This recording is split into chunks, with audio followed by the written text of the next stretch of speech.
Lecture du livre du prophète Amos.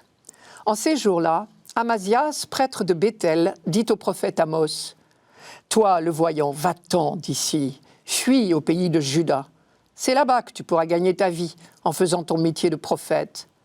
Mais ici, à Béthel, arrête de prophétiser, car c'est un sanctuaire royal, un temple du royaume. » Amos répondit à Amasias : « Je n'étais pas prophète, ni fils de prophète. J'étais bouvier et je soignais les sycomores. Mais le Seigneur m'a saisi quand j'étais derrière le troupeau, et c'est lui qui m'a dit : « Va, tu seras prophète pour mon peuple Israël. » Béthel signifie tout simplement maison de Dieu, comme Bethléem signifie maison du pain. Maison de Dieu, c'est tout un programme. Et Béthel mérite ce nom depuis longtemps. Abraham déjà y avait campé et le Seigneur lui était apparu là. Et en souvenir, Abraham avait dressé un autel. On évoque également à Béthel le souvenir de Jacob.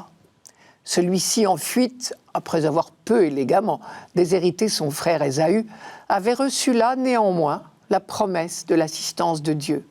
À 2 reprises, le Seigneur lui était apparu. La première fois est restée célèbre sous le nom d'échelle de Jacob.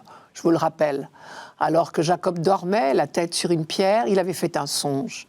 Une échelle reliait la terre au ciel et des anges montaient et descendaient.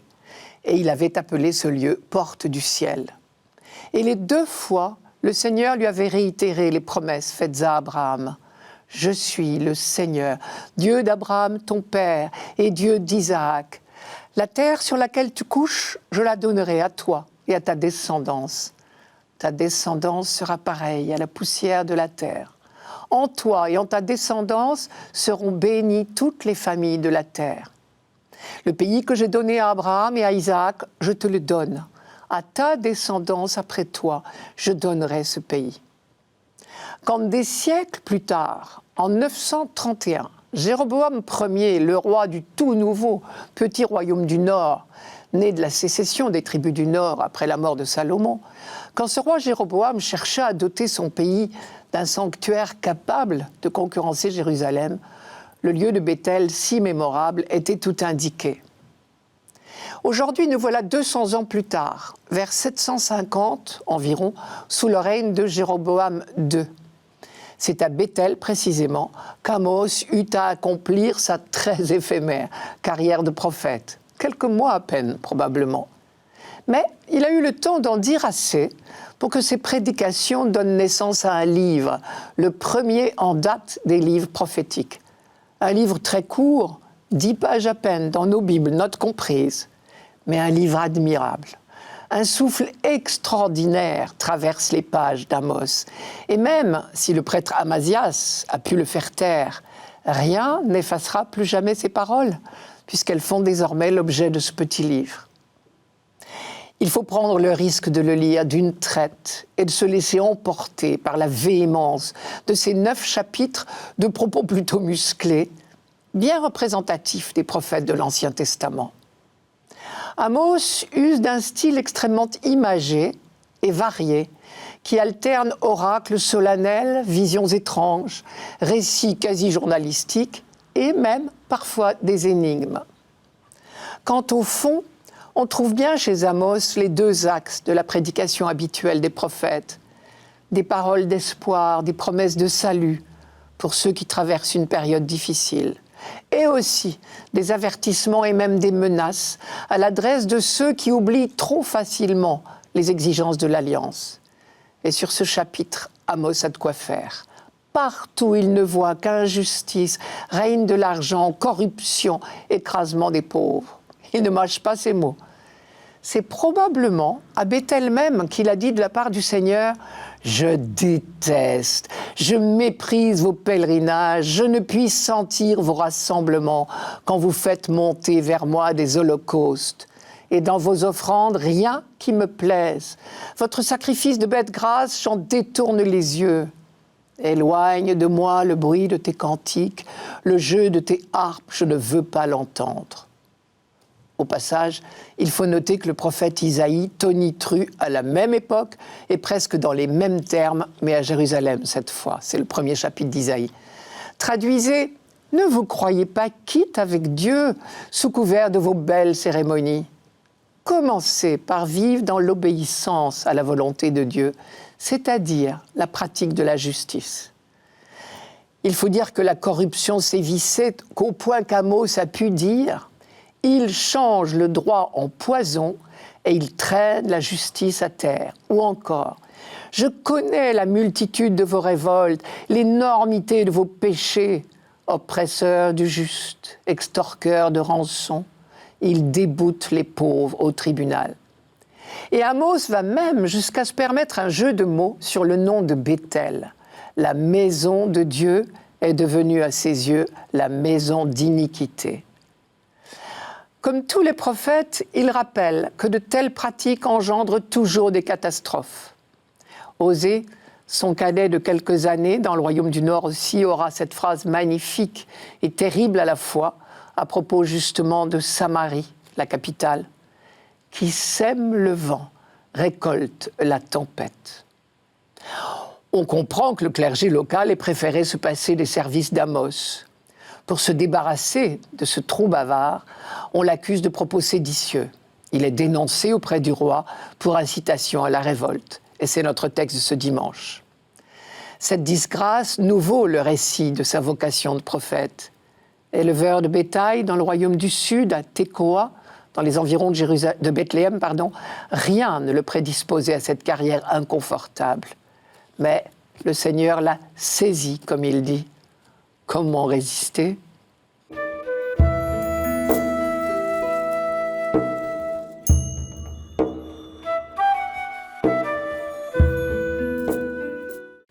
Psaume 84. J'écoute. Que dira le Seigneur Dieu ?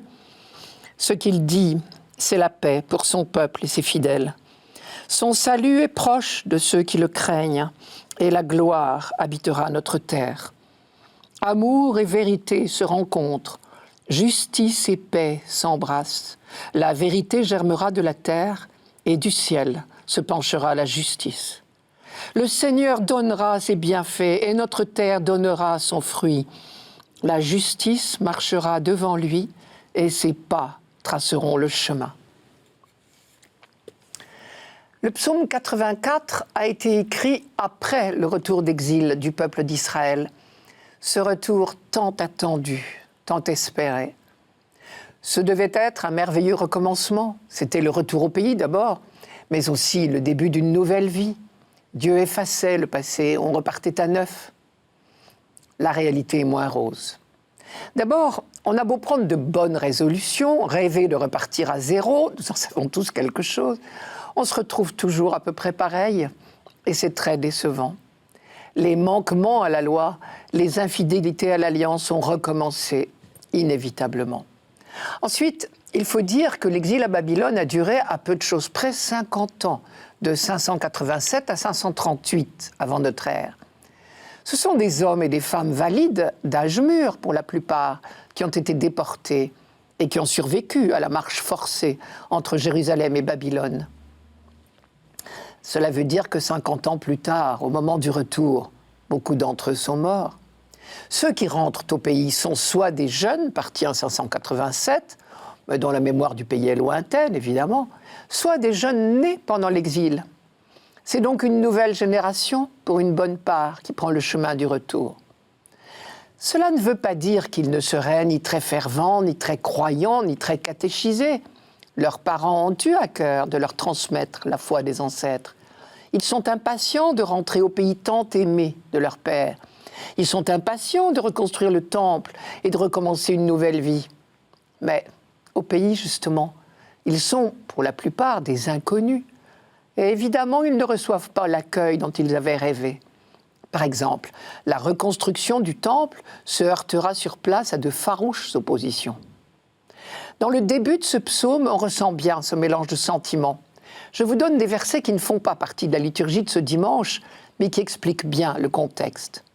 Le retour d'exil est une chose acquise. Je cite « Tu as aimé, Seigneur, cette terre Tu as fait revenir les déportés de Jacob.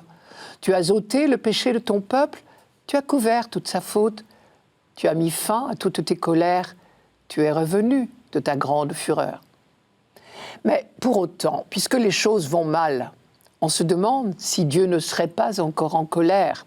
Je cite encore, « Seras-tu toujours irrité contre nous ? Maintiendras-tu ta colère d'âge en âge ?» Alors on supplie, « Fais-nous voir, Seigneur, ton amour, que nous soit donné ton salut. » Et on demande la grâce de la conversion définitive. « Fais-nous revenir, Dieu, notre salut. » Toute la première partie du psaume joue sur ce verbe « revenir ». Revenir au sens de rentrer au pays après l'exil, c'est chose faite. Revenir au sens de revenir à Dieu, se convertir, c'est plus difficile. Et on sait bien que la force, l'élan de la conversion est une grâce, un don de Dieu. Une conversion qui exige un engagement du croyant. J'écoute. Que dira le Seigneur Dieu ? Écouter en langage biblique, c'est précisément l'attitude résolue du croyant, tourné vers son Dieu, prêt à obéir aux commandements, parce qu'il y reconnaît le seul chemin de bonheur tracé pour lui par son Dieu. Je cite encore, « Ce qu'il dit, c'est la paix pour son peuple et ses fidèles. » La fin de ce psaume est un chant de confiance superbe, en quelque sorte le chant de la confiance revenue. La certitude que le projet de Dieu, le projet de paix pour tous les peuples, avance irrésistiblement vers son accomplissement. La gloire, c'est-à-dire le rayonnement de la présence de Dieu, habitera notre terre. La justice marchera devant lui et ses pas traceront le chemin. Amour et vérité se rencontrent, justice et paix s'embrassent. Le psaume parle au présent, vous avez remarqué. Pourtant, il n'est pas dupe, il n'est pas dans le rêve, mais il anticipe, il entrevoit le jour qui vient, celui où après tant de combats et de douleurs inutiles et de haines imbéciles, enfin les hommes seront frères. Pour les chrétiens, ce jour s'est levé, depuis que Jésus-Christ s'est levé d'entre les morts. Et à leur tour, les chrétiens ont chanté ce psaume. Et pour eux, bien sûr, à la lumière du Christ, il a trouvé tout son sens. Le psaume disait « Son salut est proche de ceux qu'il aime ». Mais rappelez-vous, le nom de Jésus veut dire « Dieu salue » ou « Dieu sauve ». Le psaume disait « La vérité germera de la terre ». Mais Jésus lui-même a dit « Je suis la vérité ». Et le mot « germe » lui-même, ne l'oublions pas, était l'un des noms du Messie dans l'Ancien Testament. Ou encore, le psaume disait « La gloire habitera notre terre ». Et Saint Jean, dans son évangile, nous dit « Le Verbe s'est fait chair et il a habité parmi nous. Et nous avons vu sa gloire, cette gloire qu'il tient du Père. » Le psaume disait « J'écoute, que dira le Seigneur Dieu ?» Et Jean appelle Jésus la parole, le Verbe de Dieu. Ou encore, le psaume disait « Ce que Dieu dit, c'est la paix pour son peuple. » Eh bien, rappelez-vous, lors de ses rencontres avec ses disciples après sa résurrection, la première phrase de Jésus pour eux sera « La paix soit avec vous ». Décidément, toute la Bible nous le dit. La paix, cette conquête apparemment impossible pour l'humanité, est pourtant notre avenir, à condition de ne pas oublier qu'elle est don de Dieu.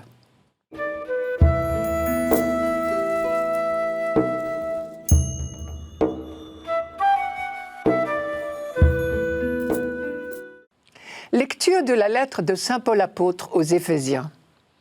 Béni soit Dieu, le Père de notre Seigneur Jésus-Christ. Il nous a bénis et comblés des bénédictions de l'Esprit au ciel dans le Christ. Il nous a choisis dans le Christ avant la fondation du monde pour que nous soyons saints, immaculés devant lui dans l'amour. Il nous a prédestinés à être pour lui des fils adoptifs par Jésus le Christ. Ainsi, il a voulu sa bonté, à la louange de gloire de sa grâce, la grâce qu'il nous donne dans le Fils bien-aimé. En lui, par son sang, nous avons la rédemption, le pardon de nos fautes. C'est la richesse de la grâce que Dieu a fait déborder jusqu'à nous en toute sagesse et intelligence. Il nous dévoile ainsi le mystère de sa volonté, selon que sa bonté l'avait prévu dans le Christ. Pour mener les temps à leur plénitude, récapitulait toutes choses dans le Christ, celles du ciel et celles de la terre. En lui, nous sommes devenus le domaine particulier de Dieu. Nous y avons été prédestinés, selon le projet de celui qui réalise tout ce qu'il a décidé. Il a voulu que nous vivions à la louange de sa gloire, nous qui avons d'avance espéré dans le Christ. En lui, vous aussi, après avoir écouté la parole de vérité, l'évangile de votre salut, et après y avoir cru, vous avez reçu la marque de l'Esprit Saint. Et l'Esprit promis par Dieu est une première avance sur notre héritage en vue de la rédemption que nous obtiendrons à la louange de sa gloire. Voilà peut-être la plus belle prédication de l'histoire chrétienne. On pourrait l'appeler l'hymne de jubilation de Paul. Dans le texte grec, ces 12 versets ne forment qu'une seule phrase d'action de grâce. Paul y déploie la grande fresque du projet de Dieu et il nous invite à nous associer à sa contemplation émerveillée. Ce projet que nous avons pris l'habitude, avec la traduction œcuménique, la Tobe, d'appeler le dessein bienveillant de Dieu, est de rassembler l'humanité au point de ne faire qu'un seul homme, en Jésus-Christ, à la tête de la création tout entière.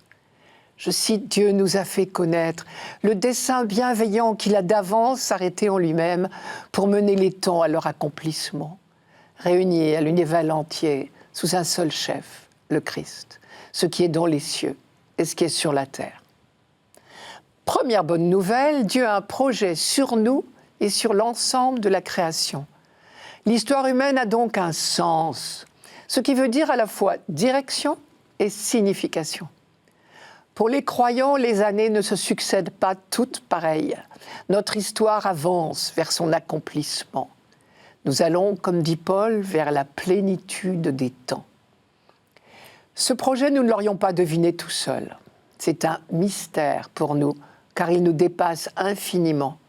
Alors Dieu nous le révèle. Dans le vocabulaire de Paul, un mystère n'est pas un secret que Dieu garderait jalousement pour lui. Au contraire, c'est son intimité à laquelle il nous convie. Il nous fait découvrir une autre sagesse, une autre intelligence que les nôtres. Sous-entendu, sa sagesse à lui, son intelligence à lui. Deuxième bonne nouvelle, cette volonté de Dieu n'est qu'amour. C'est le sens de l'expression « à la louange de la gloire de sa grâce ». C'est-à-dire que Dieu sera reconnu comme le Dieu de la grâce, ce qui veut dire tout simplement le Dieu dont l'amour est gratuit.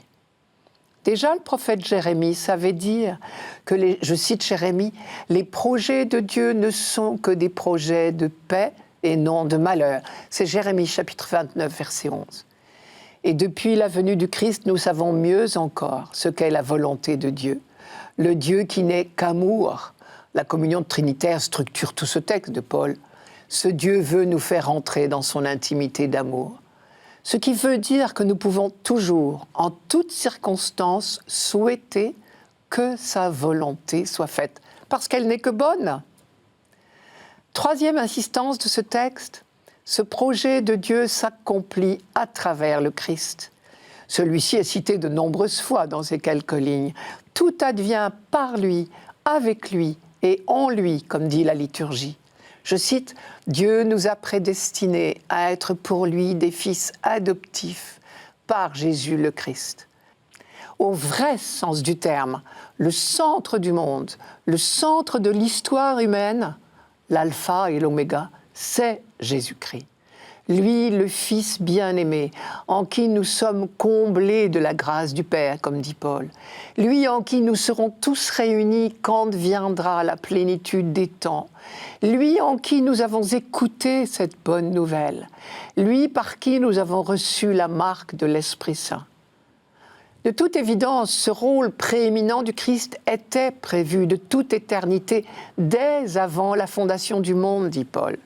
Le mystère de sa volonté, ce que Dieu prévoyait dans le Christ pour le moment où les temps seraient accomplis, c'était de saisir l'univers entier. Paul parle pourtant bien de rédemption au sens de libération. Mais le projet de la rédemption est second. Dieu a de toute éternité projeté de faire de nous ses fils. Et c'est seulement parce que nous manquons sans cesse le but que nous avons besoin d'être sauvés. Providentiellement, la liturgie de ce dimanche nous fait chanter le psaume 84, qui est une variation sur le même thème. Et c'est peut-être bien le meilleur écho à la méditation de Paul. « J'écoute, que dira le Seigneur Dieu ? Ce qu'il dit, c'est la paix pour son peuple et ses fidèles. Son salut est proche de ceux qui le craignent, et la gloire habitera notre terre. Amour et vérité se rencontrent, justice et paix s'embrassent. La vérité germera de la terre, et du ciel se penchera la justice. Le Seigneur donnera ses bienfaits, notre terre donnera son fruit. La justice marchera devant lui, et ses pas traceront le chemin. »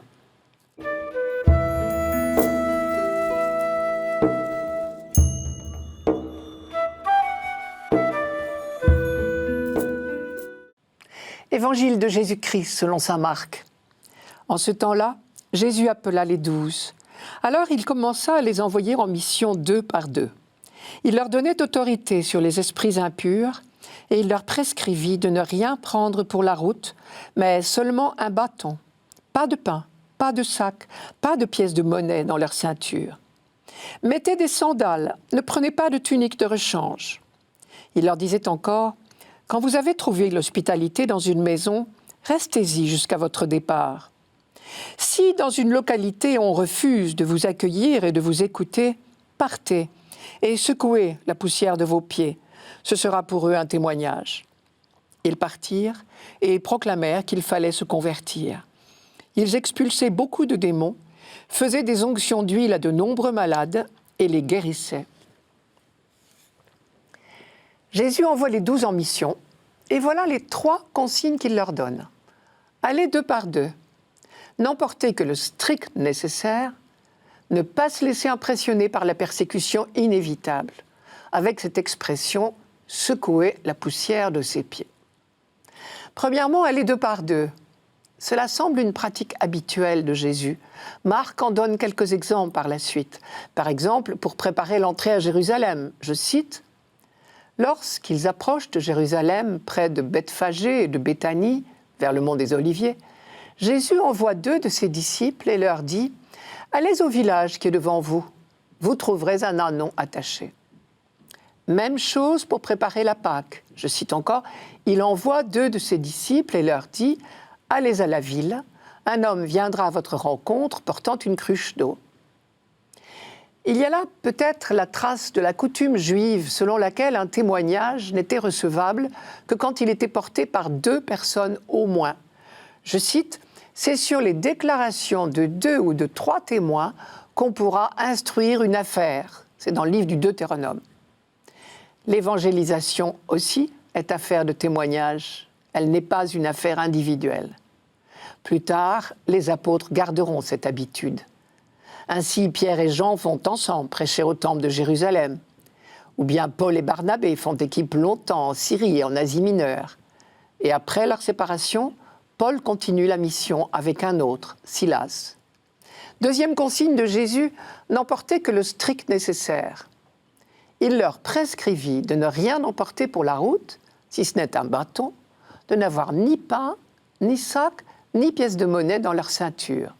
Mettez des sandales, ne prenez pas de tunique de rechange. Leurs seuls instruments doivent être ceux de la marche, si je comprends bien, la marche pour la mission. En entendant cette consigne, les apôtres ont peut-être évoqué la marche de leur Père dans la foi, la nuit de la fameuse Pâque de la sortie d'Égypte, la ceinture aux reins, les sandales aux pieds, le bâton à la main, comme le raconte le livre de l'Exode. La longue marche de l'Église, peuple de Dieu, commence ici. Elle exige mobilité, disponibilité, liberté d'esprit. Troisième consigne donnée par Jésus, ne pas se laisser impressionner par la persécution inévitable. D'après le récit de Marc, les apôtres viennent tout juste d'assister à l'échec de Jésus à Nazareth. Et depuis le début de l'Évangile, ils ont vu naître et grandir l'opposition des scribes et des pharisiens. Il semble bien que la persécution doive être de tout temps le lot des prédicateurs et des prophètes. La première lecture nous en donne un cuisant exemple avec Amos, renvoyé dans ses foyers au bout de quelques mois seulement de prédication. Vous vous rappelez la phrase de Amasias « Va-t'en d'ici avec tes visions ». On peut se demander pourquoi la persécution est inévitable, pourquoi nul n'est prophète en son pays, comme l'a déclaré Jésus à Nazareth. Si l'évangélisation consiste à annoncer partout l'amour et le pardon de Dieu, pourquoi rencontre-t-elle tant d'opposition ? Parce que nous avons la nuque raide, comme disait Moïse, parce que nous avons d'autres idées sur Dieu, enfin, parce que nous avons le cœur endurci. Or, si Dieu est amour et pardon, il va nous demander d'être à son image, et donc ça va nous remettre en question. C'est pour toutes ces mauvaises raisons, je crois, que Jésus a été crucifié et tant d'autres martyrisés à leur tour. Face à ces refus, Jésus ne préconise pas la violence, ni le mépris évidemment, mais la persévérance et la sérénité. Je cite, « Si dans une localité, on refuse de vous accueillir et de vous écouter, partez en secouant la poussière de vos pieds, ce sera pour eux un témoignage. » Soit dit en passant, je vous rappelle que c'est exactement ce qu'ont fait Paul et Barnabé à Antioche de Pisidie quand les choses se sont gâtées. On lit ça au chapitre 13 des Actes des Apôtres. Comment comprendre ce geste qui doit être pour les gens un témoignage, comme dit Jésus ? C'est d'abord une manière de dire « Nous respectons votre liberté. Nous ne sommes pas venus chez vous pour prendre quoi que ce soit contre votre gré, fût-ce de la poussière. » Saint Luc a cette formule « Même la poussière de votre ville qui s'est collée à nos pieds, nous l'essuyons pour vous la rendre. Pourtant, sachez-le, le règne de Dieu est arrivé. » C'est au chapitre 10 de Saint Luc. C'est aussi, je crois, une invitation à ne pas se laisser arrêter par les échecs, repartir le pied léger, quoi qu'il arrive. Mais les apôtres, heureusement, ne rencontreront pas que de l'hostilité et des cœurs endurcis. La croissance irrésistible des communautés chrétiennes après la résurrection du Christ en est la preuve. Et les actes des apôtres rapportent les noms de nombreuses personnes qui ont ouvert leur maison aux prédicateurs de l'Évangile. Et dans ce cas-là, la recommandation de Jésus est simple. Quand vous avez trouvé l'hospitalité dans une maison, restez-y jusqu'à votre départ. Accepter l'hospitalité d'autrui, c'est l'honorer.